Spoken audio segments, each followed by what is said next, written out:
So this is video 3 looking at Basslines, so our final one. Before we get started, there's a few bits in Noteflight that I just wanted to recap, bits that I've used today that I think are worth just making sure you're aware of. First of all, this I've made slightly longer, so this is a bit more than my 4 or 8 bar piece. So to add bars, you've got that button there, so that'll add bars at the end, that'll add bars at the beginning. Over here, I've got my double bar line button, so that one just there. Each time you start a new section, you should be putting in either a double bar line, or in this instance here, this section is repeated, so this special bar line with the 2 dots means that that's repeated, so there and there. So that can be found in our main menu on the left hand side, which is here. So I'd go down to repeat. So there we go, start, repeat, end, repeat. There's a few other little bits of notation. So for example, accent. Here, where did we find accent? So I think that was in articulation. Yep. So if you go down to the articulation menu, accents are in there. And in the drum kit, there's an open hi-hat symbol. So that little circle that you can just see above the hi-hat there, that is also in articulation, which is there. The triplet that we've put in here, you can get those by simply just selecting the note and pressing 3, and that'll turn it into a triplet. And sharps, naturals, I don't think I've used any flats, but sharps and naturals and flats are up here. If you need reminding of any of that, or you're struggling with how to use Noteflight, it is a pretty good system. So just send me a message and I'll either do a video helping you out, or just message you back directly. Right, okay, so onto the bass line. So we've just used C, F, G, and A minor for our chords, just as you guys are going to be doing. We've got a few different sections, so you can see that this first 4-bar section, we're just going C to A minor, C to A minor. The second section, which is the verse really, C, F, A minor, G, which is repeated twice. Onto this kind of middly section here, F, G, A minor, and then G, C. So we've got 2 chords per bar there for a little bit of a change of pace.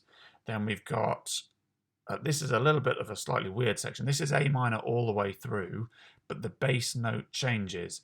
So the bass note goes down, starts on an A, then goes to a G, back to an A, back to a G, then goes to an F sharp, and then finally F and G. So when we're looking up here at our chord symbols, the A minor is there, and then A minor over G. That A minor / G just means that the bass is playing a G. It's still an A minor chord in the piano, but the bass is playing a G. Bass is playing an F sharp, bass is playing an F. And then we kind of repeat back to the beginning. So this is the introduction again, the verse again, and then finally we've got an ending section. Right, so let's have a look at the bass line then. Root notes obviously feature a lot, as in the vast majority of bass lines. So C chord, C in the bass line, A minor chord, A in the bass line. We've been going from the C down to the A. We've just stuck a B in the middle just as a passing note to smooth that transition. Going back up to the C, we've dropped down to the G and then up to the B, which leads us nicely onto the C there. So you can have a listen to that now.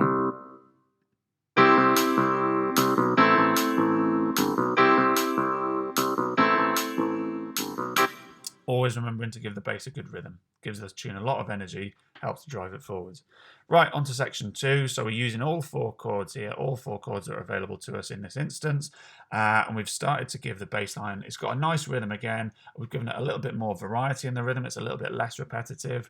And we're using a few more notes. So C up to G, that's note 1, up to note 5. So C chord there is C, E, and G. So note 1, note 5, high note 1, back to note 5, back to low note 1. The F chord is pretty similar. Note 1, note 5. Sorry, that's a C, not an A. Let's just change that quickly. There we go. So F up to C, up to high F. Slight change here. So we're going from an F to a G to an A. So the G isn't really in the F chord, but it leads us really nicely onto the A in the A minor chord. And then A. Oh, that's an E, sorry. Note 1, note 5, note 1. So you get the idea. We're mainly using note 1 and note 5 with a few kind of flashy bits in between just to string things together. Let's have a listen.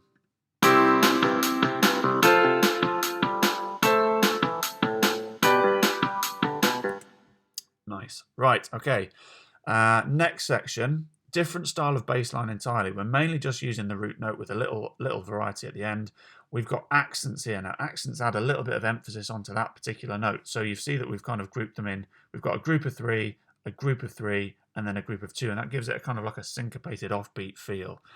So you'll be able to hear the difference in this bass line here. Right, so let's have a listen.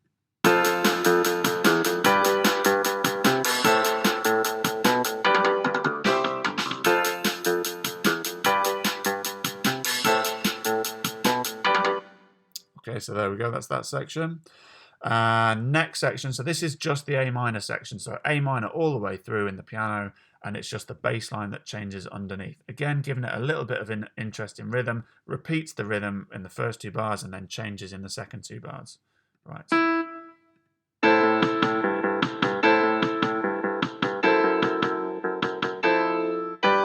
And then back to C. So this is just a repeat. So this is the same as the 4 bars we had at the beginning, and then this is the same as the first verse, and then we've got our final ending bit. I have cheated a little bit here. I got a little bit carried away, and I have used a couple of extra chords. So we've got an E minor chord, a D minor chord added in, and for me that's just finished it off quite nicely. But in terms of what the bass line is doing, start on the root note, up to note 5. We've added in the third here, so this is just using chord tones. So 1, 5, 3, 1, and then a little bit early we've gone to the E from the E minor chord, so it's anticipating that that E minor chord is coming next.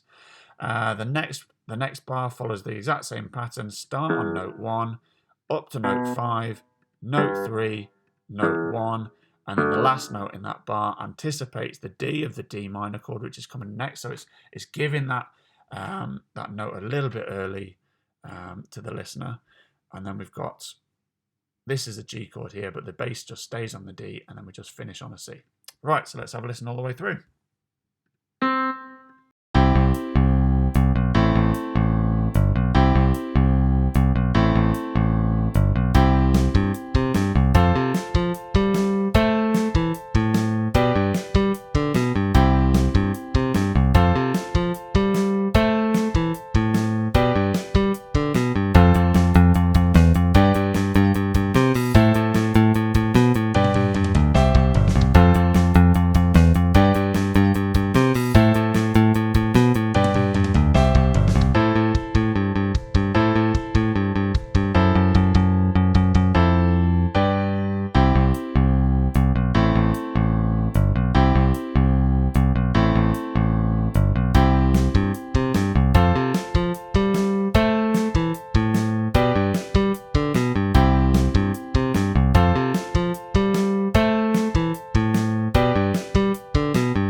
And there we go. So we've got a few different styles of bass lines there, a few different examples of different chord progressions you can use. I hope this was useful. Send me a message if you've got any questions.